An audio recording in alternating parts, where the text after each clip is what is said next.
Let us say you did it.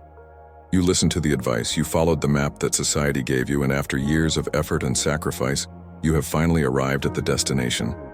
You endured the long years of study, and you earned the degree. You navigated the competitive and often soul-crushing job market, and you landed the stable, respectable career. You weathered the uncertainties of modern dating, and you found a loving, dependable partner. You have a comfortable home, a place of safety and order that you have filled with things you bought with your own hard-won money.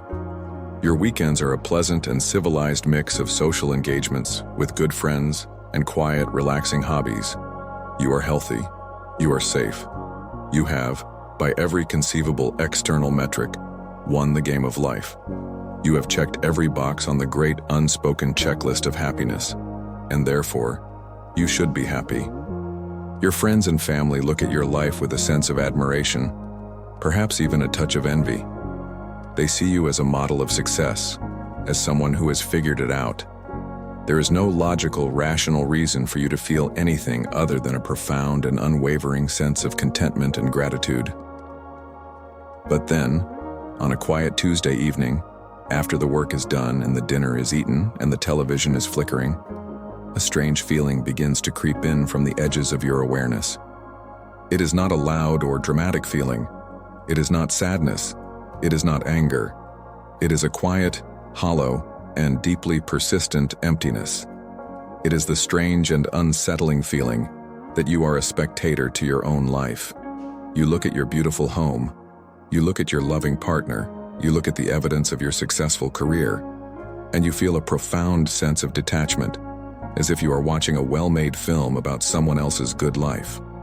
The life you are living matches the blueprint perfectly, but the feeling you were promised is nowhere to be found. This feeling of emptiness becomes your most guarded and shameful secret. It feels like a profound betrayal of everything you have been given, of everyone who has supported you. It feels like a symptom of a deep and unforgivable ingratitude. What is wrong with me? You ask yourself in the quiet of the night. I have everything I was told would make me happy. Why do I feel nothing? You feel like a fraud, an imposter, a ghost haunting the hallways of your own perfect house. But what if this feeling of emptiness is not a sign that you are broken? What if it is not a symptom of your ingratitude, but a quiet symptom of your own sanity? What if it is a healthy, rational, and vital signal from the deepest part of your soul, a message that has been trying to get through to you for a very long time? What if this ache is trying to tell you a terrifying and ultimately liberating truth? That the checklist itself is a lie.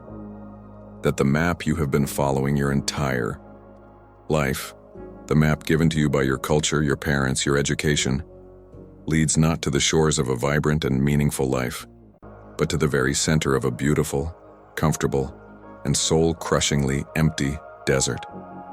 This feeling of emptiness, sitting like a ghost at the feast of your own success, is not a modern invention or a personal neurosis. It is one of the most fundamental problems of the human condition, a problem that some of the 20th century's most profound thinkers dedicated their lives to understanding. To diagnose the sickness of the good life, we must first understand the essential human hunger that it fails to satisfy. And for that, we must turn to a man who found the secret to meaning in the heart of unimaginable suffering. The psychiatrist and Holocaust survivor, Viktor Frankl. Frankl, having endured the horrors of the Nazi concentration camps, emerged with a revolutionary insight that became the foundation of his logotherapy. While Freud had argued that the primary human drive was a will to pleasure, and his student Adler had proposed a will to power, Frankl, after witnessing who survived the camps and why, proposed a third and more powerful alternative. The primary driver of all human beings is a will to meaning. He observed that the prisoners who had the best chance of survival were not necessarily the youngest or the physically strongest. They were the ones who had a why for their existence, a loved one they hoped to see again, a scientific work they needed to finish, a deep sense of purpose that transcended their daily, hellish reality. From this profound insight, Frankl diagnosed the central sickness of the comfortable, modern world. He called it the existential vacuum. He argued that for centuries humanity had its meaning provided for it by tradition, by religion, and by the simple, hard struggle for survival. But in the modern West, these structures have crumbled. We are now blessed with an unprecedented level of freedom and material comfort, but we have been left without a purpose. We have all the means to live, but often no meaning to live for.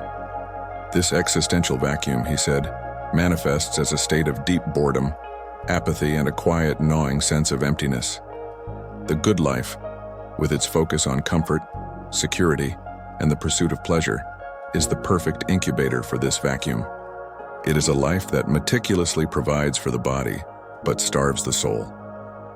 This internal hunger for meaning is made even more acute by our relationship with the universe itself, a relationship best described by the French philosopher Albert Camus. Camus gave a name to the fundamental conflict of human existence, the absurd. The absurd, he explained, is not that the universe is meaningless.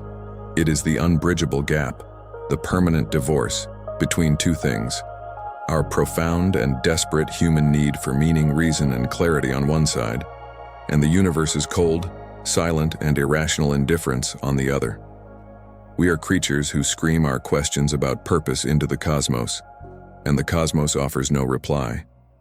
From this perspective, the modern good life can be seen as a massive, carefully constructed defense mechanism against the terror of the absurd.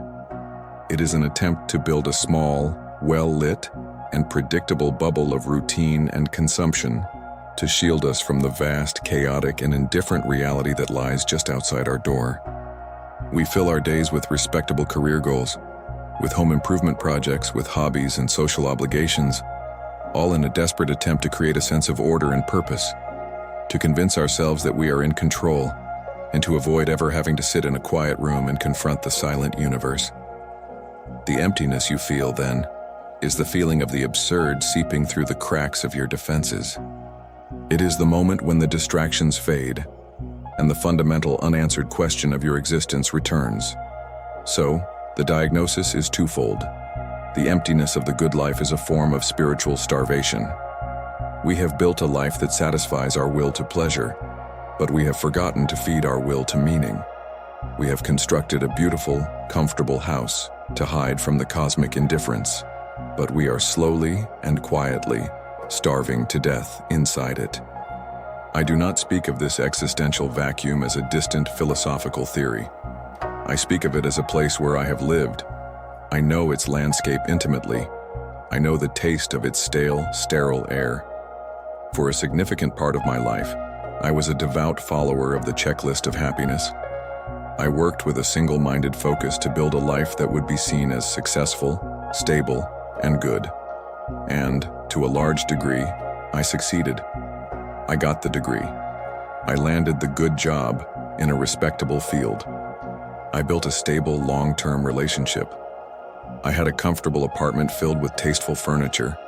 I had arrived at the destination that the map had promised, and the external world responded with applause.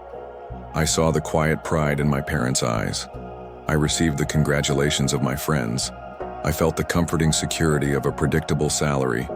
The house of my life was, by all external accounts, perfectly built and in perfect order. But it is a strange and terrifying thing to be the only person who knows that the house you live in is haunted. The feeling did not descend all at once.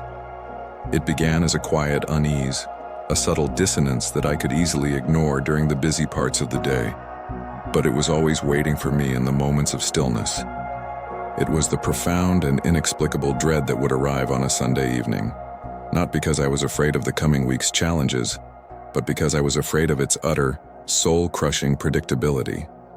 It was the feeling of sitting in a work meeting, saying all the right things, nodding at the right times while a part of my consciousness seemed to float up to the ceiling, watching a stranger, an actor, perform the role of a competent professional. This sense of dissociation began to bleed into every corner of my life. I would be at dinner with my partner, a person I genuinely loved and respected, and I would feel a strange, invisible wall of glass between us. I was playing the part of the good partner, the one who listens, who supports, who is present. But the real me, whoever that was, felt miles away, observing the scene with a kind of cold detachment. My good life began to feel less like a home and more like an elaborate stage set. I was an actor who had mastered his lines but had forgotten why he had taken the role in the first place, and the emptiness as it grew brought with it a far more corrosive feeling. Shame. The shame of my own ingratitude. How could I dare to feel this way? I had a life that many people would dream of. I had safety, I had comfort, I had love. To feel empty in the midst of all this abundance felt like a monstrous moral failure. It became my most guarded secret. You cannot complain about the hollowness of a good life. To do so is to sound arrogant, privileged, and profoundly ungrateful. And so, I suffered in silence, convinced that this feeling was a unique and terrible flaw in my own character.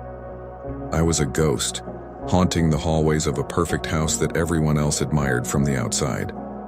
And the most exhausting part of it all was the constant performance of being happy, of pretending to be the grateful and contented owner of a life that, on the inside, felt like a slow and comfortable death.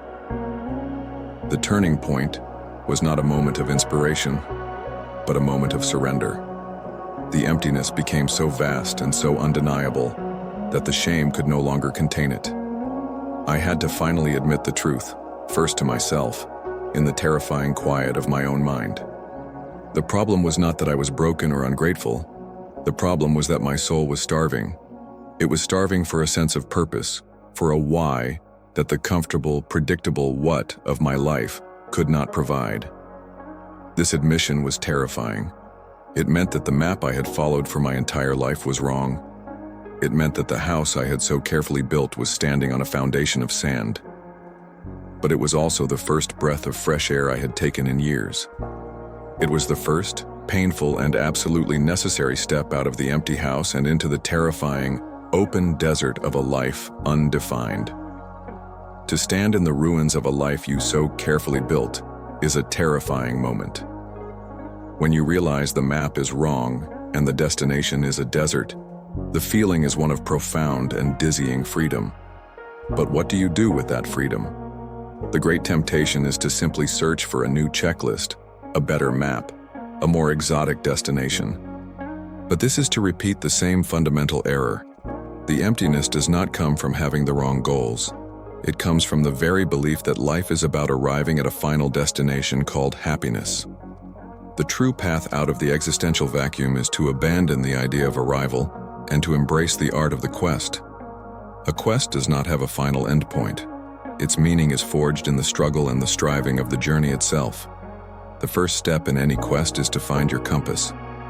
And the clues to your true north are buried in the landscape of your own past. The practice is to conduct an existential autopsy on your own life. You must sit down with a pen and paper and look back not at your achievements, but at the rare moments of genuine, non-empty feeling. Ask yourself with a kind of forensic honesty, when did I last feel truly alive? When did I lose all track of time, completely absorbed in a task?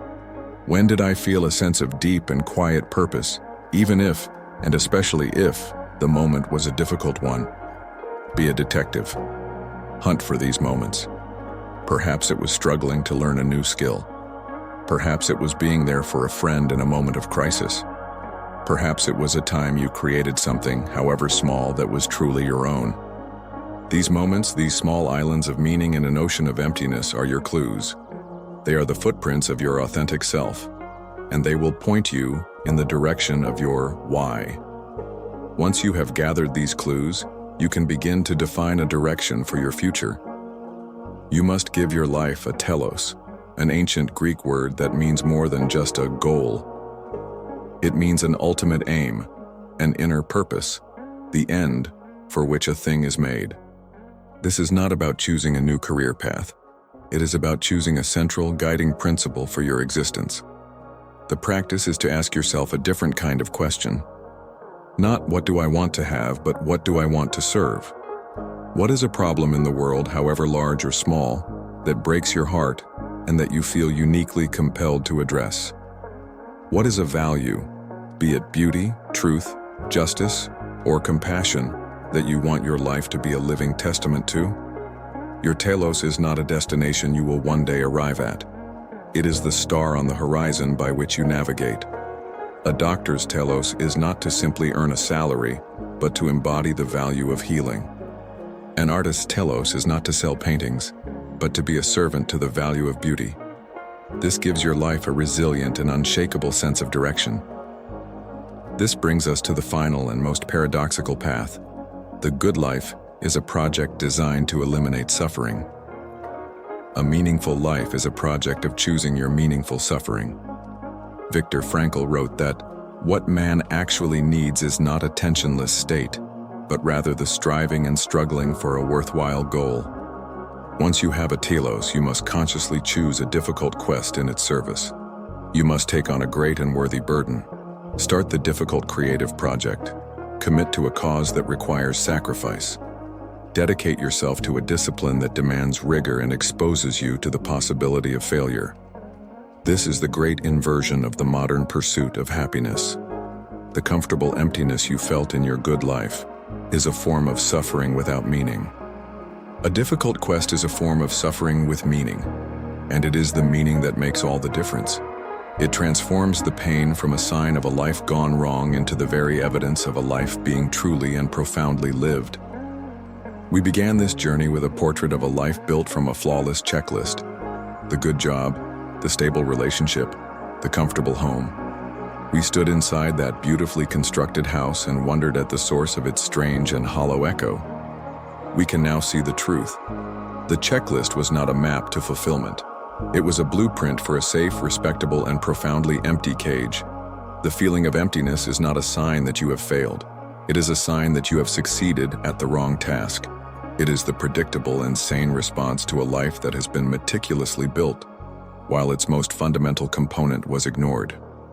The good life feels so incredibly empty because it is a life that has been designed to answer all the what questions, while completely ignoring the only question that truly matters. Why? What career should I have? What kind of partner should I find? What should I buy for my home?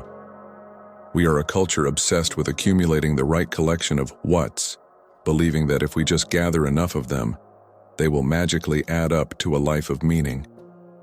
But they never do. A life without a why is like a beautiful, expertly crafted ship with no engine, no sails, and no destination, adrift on a calm and endless sea. It is safe from the storm, but it is not going anywhere. It is not, in any real sense, alive. The great secret is that fulfillment is not found in the comfortable state of a good life. It is found in the difficult pursuit of a meaningful one. The good life is a destination. A meaningful life is a direction. The good life seeks to eliminate suffering. A meaningful life understands that some suffering is the necessary price of a worthy quest. The journey from an empty life to a meaningful one is the greatest and most personal quest we can undertake. If you are ready to continue asking these difficult but essential questions, I invite you to subscribe to this channel, and let's begin that quest now. Share a piece of your own existential autopsy in the comments below.